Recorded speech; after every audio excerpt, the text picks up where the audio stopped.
बऱ्याच वर्षानंतर राज आणि माझी भेट व्यासपीठावरती झाली. आता पंचायत अशी आहे की त्यांनी मला सन्माननीय उद्धव ठाकरे असं बोललेलं आहे.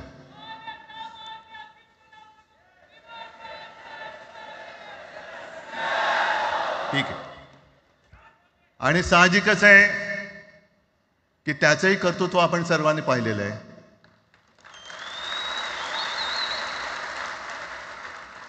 म्हणून माझ्या भाषणाची सुरुवात करताना सन्माननीय राज ठाकरे आणि जमलेल्या माझ्या तमाम मराठी हिंदू बांधवांनो, भगिनींनो आणि मातांनो,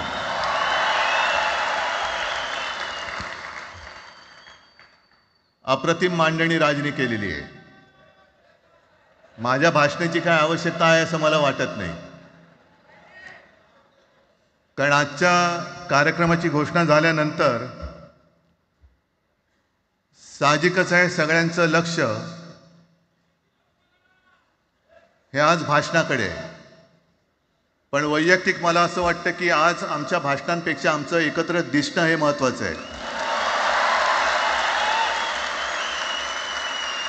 सर्वप्रथम मी इकडे समोर सगळेजण बसलेत, ज्यांनी ज्यांनी मराठी भाषेसाठी पक्षभेद विसरून एक मराठी माणसाची वज्रमूठ दाखवली, त्या सगळ्यांना धन्यवाद देतोय. दीपक पवार पण त्याच्यात आहेत, सगळेच आहेत, मुणगेकर साहेब आहेत, सुप्रियाताई आहेत, सगळेच आहेत. कोणाकोणीची नाही. महादेवराव बसले. महादेवराव आपल्याला सुद्धा बऱ्याच वर्षांनी पाहिलं. काय वेळेला काय जानकर बी अनजान होते, असं होतं. पण एक गोष्ट नक्की की आमच्या दोघांमध्ये जो काही अंतरपाठ होता तो आनाजी पंतांनी दूर केला.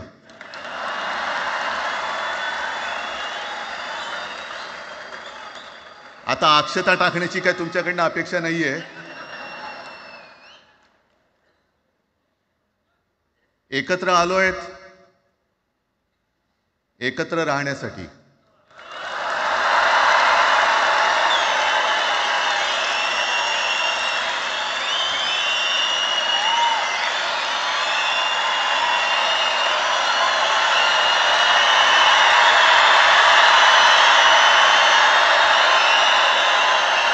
आणि मला कल्पना आहे,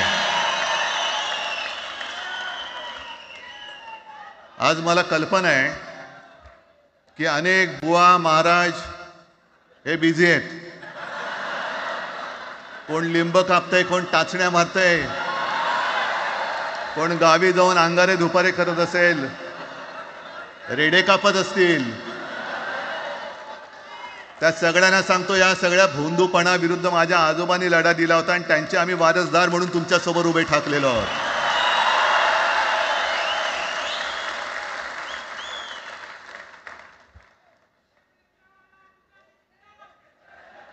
नाही, हे सगळं आपणच करून ठेवलेलं आहे.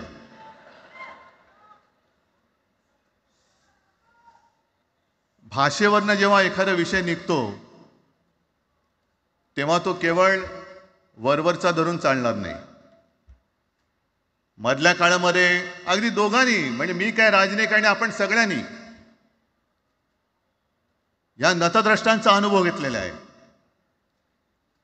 वापरायचं आणि फेकून द्यायचं. आता आम्ही दोघं मिळून तुम्हाला फेकून देणार आहोत.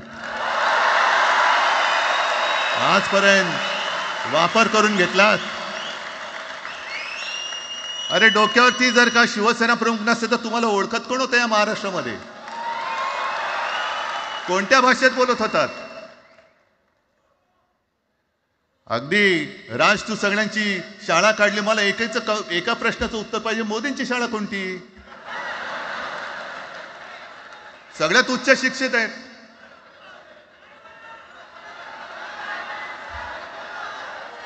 पण हे जे काय यांची मध्यंतर मी बोललो ना, भाजप ही अफवांची फॅक्टरी आहे. मधल्या काळात त्यांनी सुरू केलं होतं, उद्धव ठाकरेंनी हिंदुत्व सोडलं.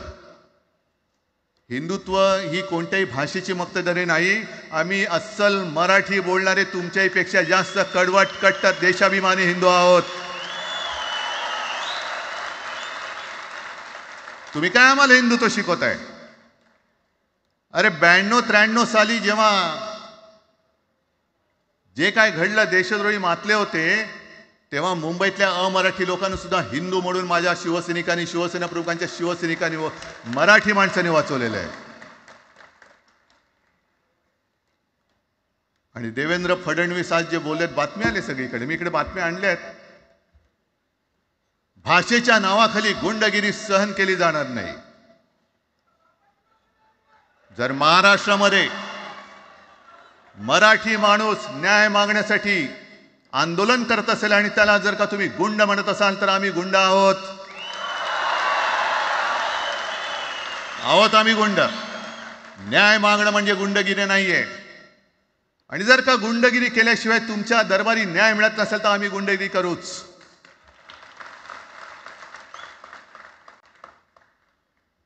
पण हे सगळे राजकीय वाडगे, देवेंद्र फडणवीसांची आजचं वक्तव्य म्हणजे मला संयुक्त महाराष्ट्र चळवळीच्या वेळेला सखा पाटलांनी केलेलं एक वक्तव्य आठवते. हे असेच तेव्हाचे, म्हणजे जो दिल्लीत बसतो त्याचे पाय चाटणारे इथले राज्यकर्ते असतात, ते त्यांना मी बाडगे म्हणतोय.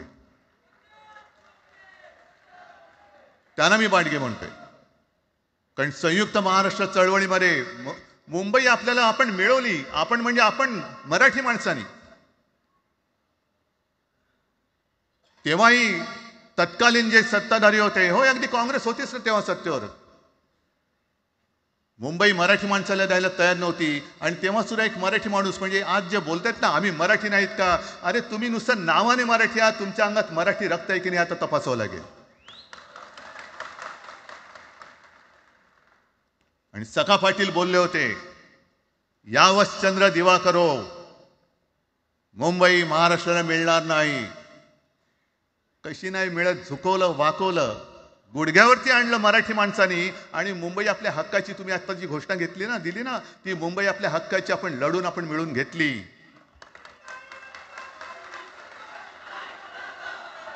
कशासाठी हा सगळा तुम्ही घोळ घालतात? पण याच्या मागे माझ्या डोक्यात जो एक विचार आहे, पटतो की नाही बघा. हे यांचं सध्या जे काय चालू आहे, म्हणजे आधी आपल्याला सुद्धा वाटलं होतं. कारण तेव्हा काश्मीरमध्ये 370 कलम होतं, ते हटवण्यासाठी शिवसेनेने पाठिंबा दिला. आणि तेव्हा यांनी घोषणा दिली होती, एक निशाण, एक प्रधान, एक विधान. बरोबर आहे, देश एक असला पाहिजे, संविधान एक असलं पाहिजे, निशाण सुद्धा एकच, तो आपला तिरंगा असला पाहिजे. भाजपचं भांडी पुसायचं फडकं असतं कामा नये. ते फडकं म्हणजे आमचा राष्ट्रध्वज नाहीये. पण ते सगळं चाललंय एक एक एक एक. त्याच्यानंतर आता नवीन एक टुमणं काढलं, 1 नेशन 1 इलेक्शन. म्हणजे हळुवारपणाने हे सगळं काही एक एक एक करत, हिंदी, हिंदू, हिंदुस्तान, हिंदू आणि हिंदुस्तान मान्य आहे, पण हिंदीची सक्ती आम्हाला मान्य नाही. तुम्ही कितीही कमिट्या करा, हिंदीची सक्ती तुमचे 7 पिढ्या उतरल्या तरी आम्ही लावू देत नाही.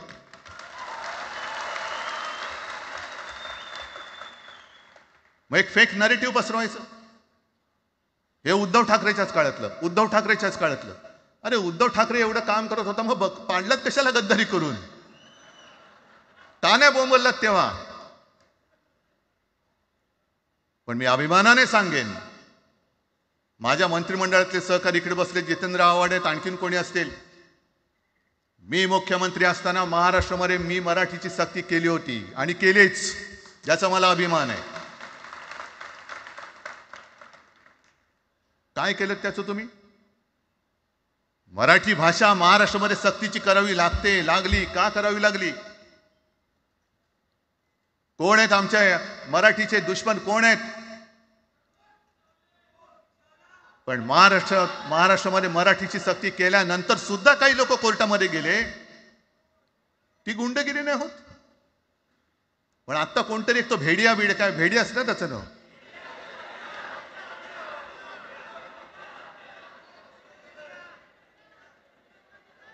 ही यांची सगळी पिलावळ आहे. तोडा फोडा आणि राज्य करा.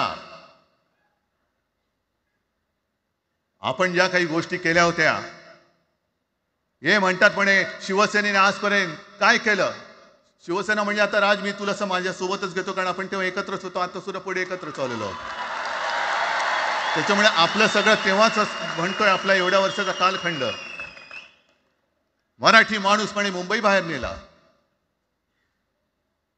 मराठी माणूस आम्ही मुंबई बाहेर नेला असं जर का तुम्हाला वाटत असेल तर 14 सालानंतर तुम्ही मुंबई आणि महाराष्ट्राचे जे काही लचके तोडलेत, मुंबईतून सगळे उद्योगधंदे, महाराष्ट्रातून उद्योगधंदे सगळे पळवले, आर्थिक केंद्र गेलं, हिरे व्यापार गेला, मोठमोठी ऑफिसेस गेली. आपल्याकडे येणारे उद्योगधंदे जे आपल्या काळात येत होते ते कुठे गेले? मग काय तेवढाच हिंदुस्थान किंवा तेवढाच सगळे हिंदू आहेत? तेवढेच हिंदू आहेत? आम्ही सगळं करत होतो, केलं होतं. पण तुम्ही पहिल्या प्रथम गद्दारी, आमच्यात गद्दारी करवलीत आणि तुम्ही आमचं सरकार पाडलं. ह्याचं कारण तुमचे जे मालक तिकडे बसलेले 2 जण, 2 व्यापारी, त्यांचे बूट चाटण्यासाठी तुम्ही हे सगळं करतात.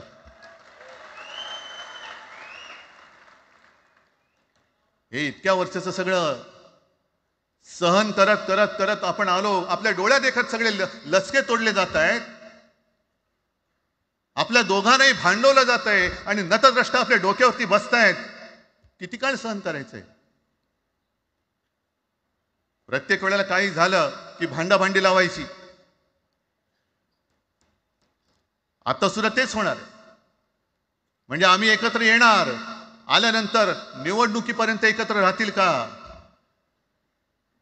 सत्ता प्राप्ती, काही जण म्हणतात की यांचा मराठीचा नाही, महापालिकेचा आहे. अरे नुसता महापालिकेचा नाही, तर आमच्या महाराष्ट्राचा आहे. आम्ही महाराष्ट्र सुद्धा काबीज करू.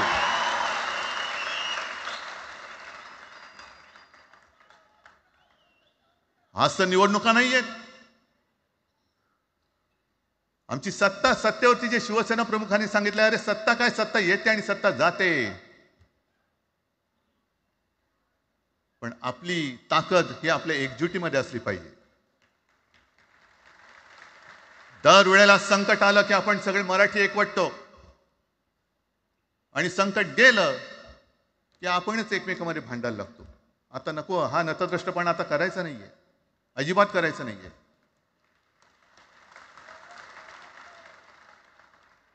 कारण गेल्या विधानसभेत त्यांनी जे काही केलं, बटेंगे तो कटेंगे. आपल्याला काय वाटलं होतं की हिंदू मुसलमानांमध्ये करतायत. हिंदू मुसलमान तर केलंच, पण त्यांनी खास करून केलं ते मराठी मध्ये केलं. म्हणजे यांची नीती आहे ती अशीच आहे जे गुजरातमध्ये त्यांनी केलं. गुजरातमध्ये गेल्या निवडणुकीत एक असा माहोल होता, मला वाटतं मोदी तेव्हा का त्यांच्या नंतर असेल, माहित नाही, मला लक्षात नाही. वातावरण असं पेटलं होतं गुजरातमध्ये की बस आता पटेल याला आपटेल. पण त्यांनी काय केलं बरोबर? पटेलांना भडकवलं, पटेलांना वेगळं केलं आणि पटेल तर सगळं एकत्र केलं. हरियाणामध्ये पण तेच केलं. जाट लोकांना भडकवलं, जाट लोक एकत्र झाले, त्यानं वेगळं केलं आणि जाटे तर सगळा जो काही समाज होता तो एकत्र करून तिकडे सत्ता प्राप्त केली. महाराष्ट्रामध्ये तेच केलं. मराठ्यांना उचकवलं आणि मराठी तर सगळा एकत्र केला. बटेंगे तो कटेंगे ही भीती त्यांच्यामध्ये निर्माण केली की बघा ते एकत्र झालेत, तुम्ही जर का फुटलात तर ते तुमच्या डोक्यावर बसतील. झाले एकत्र. मराठी माणूस मराठी माणसाची भांडला आणि दिल्लीचे गुलाम आपल्या डोक्यावरती राज्य करायला लागले. आणि आपण त्यांच्या पालख्या व्हायच्या. नुसते पालख्यांचे भवी होणार की तुम्ही कधीतरी आपल्या माय मराठीला पालखीमध्ये सन्मानाने बसवणार आहात. बस झालं, आता यांची जोखड फेकून दिली पाहिजे. एकमेकांमध्ये भांडून त्यांचे जे काही डाव आहेत ते करत असतात. मी पेपरमध्ये बघितलं, काल बघितलं, आज बघितलं. आमचे पंतप्रधान जगभर फिरतायत. काय तो मोठा पट्टा घातलाय, स्टार ऑफ घाना. कुठे आला घाना देश? इकडे घाण आणि तिकडे घाना, स्टार ऑफ घाना. पण एका बाजूला मोदींचा फोटो आणि दुसऱ्या बाजूला माझ्या महाराष्ट्रामधला शेतकरी कर्जबाजारी झालाय, त्याला बैल सुद्धा तर पोचत नाही, बैल मिळत नाही, म्हणून त्या नांगराचं जोखड घेऊन तो शेती करतोय. मग एका बाजूला हा शेतकरी, त्याच्या खांद्यावरती गळ्यामध्ये ते नांगराचं जोखड आहे, आणि तिकडे आमचे पंतप्रधान स्टार ऑफ घाना. लाज वाटली पाहिजे, लाज, खरोखर लाज वाटली पाहिजे. आणि आजच पेपरमध्ये बातमी आले, 2 बातम्या आल्या की लाडक्या बहिणीचं पोर्टल आता बंद, नव्याने नोंदणी होणार नाही. बसा बोंबलत आता.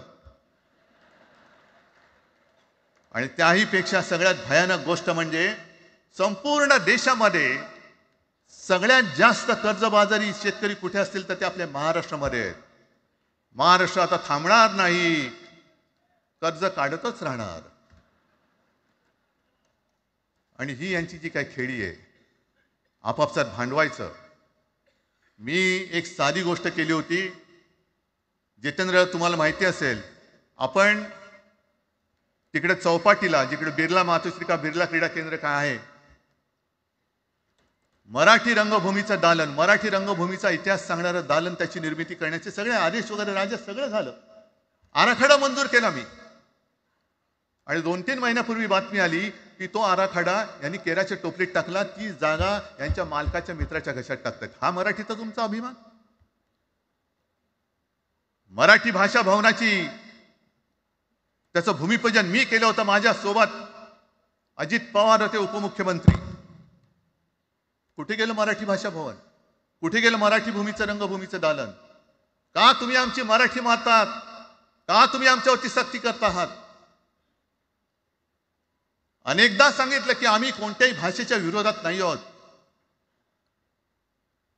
पण जर आमच्यावरती सक्ती करण्याचा प्रयत्न केला तर आमची शक्ती काय ती एकदा तुम्हाला अशी दाखवू की पुन्हा तुम्ही कधी डोकंवर नाही काढणार, पुन्हा डोकंवर काढणार नाही. या सगळ्या गोष्टींकडे आपण आज एकत्र आलेलो आहोत. पुन्हा आपल्यामध्ये काड्या घालण्याचे उद्योग होतील, कारण त्यांचा धंदाच तो आहे. एकतर कुठे, मी नेहमी सांगतो, कोणाच्याही लग्नामध्ये भाजपवाल्यानं बोलवू नका. येतील मस्त श्रीखंड, बासुंदी, पोळ्या बिळ्या खातील आणि त्याला नवरा बायकोत भांडण लावून दुसऱ्या लग्नात जेवायला जातील. बरं, एवढं केलं तरी बरं, नाही तर त्या पोरीलाच पळून घेऊन जातील, कारण ह्यांचं स्वतःच असं काहीच नाहीये. कोणत्याही लढ्यामध्ये कधीही भाजपा नव्हता. अगदी संयुक्त महाराष्ट्राच्या चळवळीमध्ये सुद्धा भाजप हा सगळ्यात शेवटी आला आणि 57ची निवडणूक झाल्यानंतर सगळ्यात पहिल्यांदा बाहेर पडला. हे जनसंघ, तेव्हा त्यांचा जो राजकीय नाव होतं जनसंघ, यांच्याकडनं आम्ही देशाभिमान शिकायचा, यांच्याकडनं आम्ही महाराष्ट्राचा अभिमान शिकायचा. आणि आम्ही आपापसात भांडून ह्यांना सगळं काही बहाल करून टाकायचं. या सगळं विकून टाका, सगळा सत्यानाश करून टाका. अरे, आपली मुंबईच्या शिंदड्या उडवल्या जात आहेत. अख्खी मुंबई कोणाच्या घशात घालतायत? कोणाच्या? बघत बसायचं सगळं. म्हणजे आज सगळ्यात जास्त जर कोणी जमिनीचा मालक मुंबईमध्ये असेल तो यांच्या मालकाचा मित्र आहे, अदानी. कोणाची जागा? कोणी रक्त सांडलं? कोणी रक्त सांडलं? कोणी? ते हुतात्मा स्मारकाला वंदन करताना सुद्धा आपल्याला लाज वाटली पाहिजे. अरे, त्यांनी तर रक्त सांडलं, बलिदान केलं, पण त्यांनी रक्त सांडून मिळून गेलेली मुंबई जर का आपण राखू शकणार नसू तर आपल्याला लाज वाटली पाहिजे, शरम वाटलं पाहिजे. म्हणून त्या रक्ताची शपथ घेऊन मुंबई आणि मराठीच्या रक्षणासाठी आपल्याला उभं राहायला पाहिजे. ठीक आहे, असतील, होते, मत पटली होती, पटले नसतील, पण याच्या पुढे मराठी आणि महाराष्ट्र धर्माचं रक्षण करणं. आमचा हनुमान चालीसाला विरोध नाहीये, पण मारुती स्तोत्र आम्हाला का विसरायला लावताय? मारुती स्तोत्र आहे ना, भीमरूपी महारुद्रा. आमचा जय श्रीरामला विरोध नाहीये, पण भेटल्या म्हटल्यानंतर राम राम हे म्हणणारे आम्हीच मराठी. हे तुम्ही आत्ता जय श्रीरामची घोषणा द्यायला लागलात, पण जय जय रघुवीर समर्थ सांगणारे समर्थ रामदास त्यावेळेला आमचे होऊन गेले. त्यांनी आम्हाला पहिल्यांदा रामाची भक्ती शिकवली. त्याच्यामुळे यांचा काही आगा नाही, पिछा नाही. राजकारणातले हे व्यापारी आहेत, वापरा आणि फेका. तो एक गद्दार काल एक बोललाय, जय गुजरात.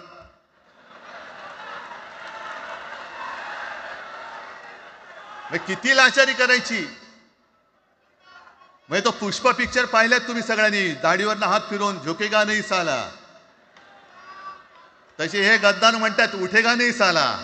कुछ भी बोलो उठेगाही नाही. अरे कसा उठणार? आहे का तुझ्याकडे उठण्यासारखं? म्हणजे विचार मी म्हणतोय.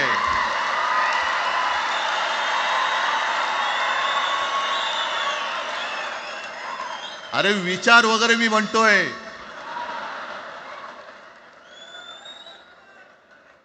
हिंदी भाषेच्या सक्तीला विरोध न करणारा बाळासाहेबांच्या विचाराचा पाईक असू शकेल? आपला मालक आला म्हणून त्याच्यासमोर जय गुजरात म्हणणारा आपल्या बाळासाहेबांच्या विचाराचा पाईक असू शकेल? मग आता जे मला वाटतं कुठल्या एबीपीचं होतं ना, उघडा डोळे बघा नीट. डोळे उघडलेत, पण आत्ता जर का डोळे उघडले नाही तर पुन्हा कधी उघडण्याची वेळ येणार नाही, कायमचे मिटून जातील. आत्ताच डोळे उघडा, आत्ताच जागे व्हा.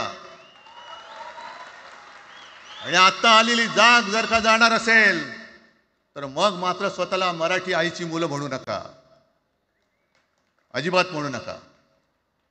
आणि शिवसेना प्रमुखांनी जे काही शिकवलं, एक तर कोणावर अन्याय करू नका, पण तुमच्या अंगावर जर का कोणी हात उगारला तो हात जागेवरती ठेवू नका.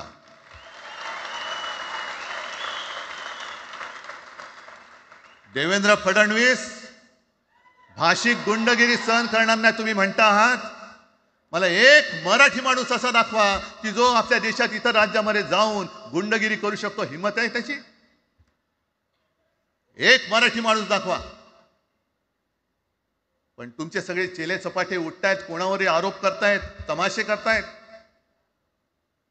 अरे कोणताही मराठी माणूस किंवा कोणताही भाषिक इतर प्रांतीय भाषेत तिकडे गेला, राज्यात गेला आणि दादागिरी करण्याचा प्रयत्न केला तर उभा चिरून टाकतील तिथली लोक. बंगालमध्ये जाऊन बघा,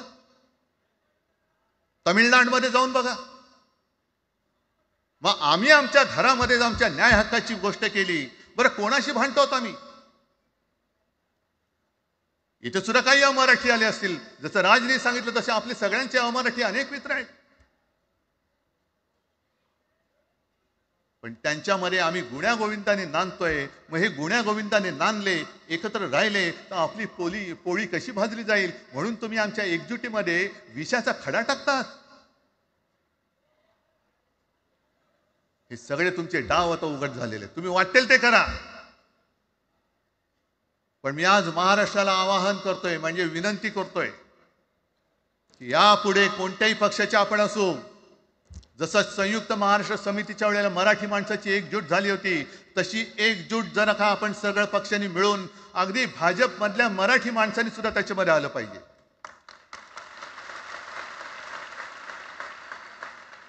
का नाही यायचं? ज्या राज्यामध्ये राहता, ज्या मातीमध्ये तुम्ही जन्माला आलात, ज्या आईच्या पोटी जन्म घेतलात, तिचे उघड उघड जर का हे धिंडोडे काढणार असतील आणि आपण आपले पक्षीय भेदाभेद घेऊन त्यांना पायघड्या घालणार असू, तर असं षंडाचं जीवन जगण्यापेक्षा मेलेलं बरं. महाराष्ट्र हा शूरांचा आहे, वीरांचा आहे, दगडांचा आहे, पण यांच्यासारखा धोंड्यांचा नाहीये. ही आपण आता एक शपथ घेतली पाहिजे. घेताय तुम्ही? घेतलेत की एकजूट केवळ आमचा कार्यक्रम. मी राजला परवा फोन केला, अरे जसं काय आपल्या पिक्चरचा प्रीमियर होता असं सगळेजण विचारतात आज कसं येऊ. हा प्रीमियर असेल, पण आजपासून सुरुवात झालेली आहे. आजपासून सुरुवात झालेली आहे. एक तर आम्ही कोणाशी दादागिरी करणार नाही, पण कोणी दादागिरी केली तर आम्ही ती सहनही करणार नाही. शिवसेना प्रमुखांनी तेव्हा जे सांगितलं होतं तेच परत एकदा सांगतोय. मराठा मराठेतर, ब्राह्मण ब्राह्मणेतर, 96 कोळी 92 कोळी, स्पृश्य अस्पृश्य, घाटी कोकणी हे सर्व मतभेद भेदाभेद गाडून मराठी माणसाची भक्कम एकजूट बांधा.